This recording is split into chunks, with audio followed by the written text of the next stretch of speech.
at sumilili. Ang mabuting balita ng Panginoon ayon kay San Lucas. Papuri sa iyo, Panginoon.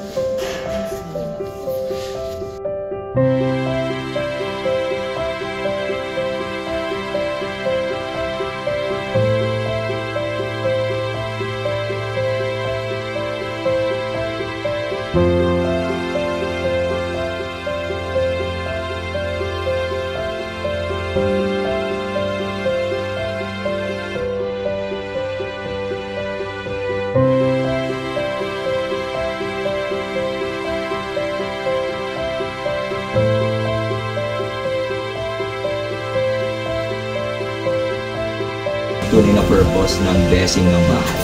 Ang true purpose ng blessing ng bahay ay gawing sagrado at banal ang lugar na ito.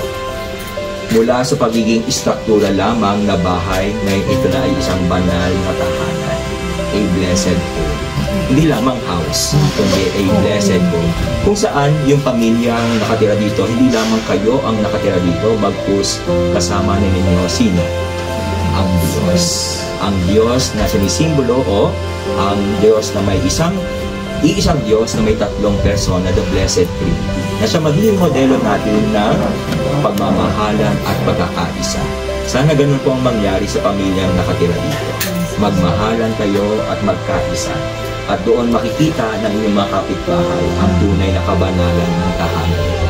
Kahit hindi sila papasok dito, kung meron talagang tunay na pagmamahalan at pagkakaisa ang pamilyang nakatira dito, ramdam na ramdam at makikita iyon mula sa labas. Sana panatilihin niyo po ang pagmamahalan at kabanalan na iginawad natin sa tahanan ito ngayong umaga nito. Ha?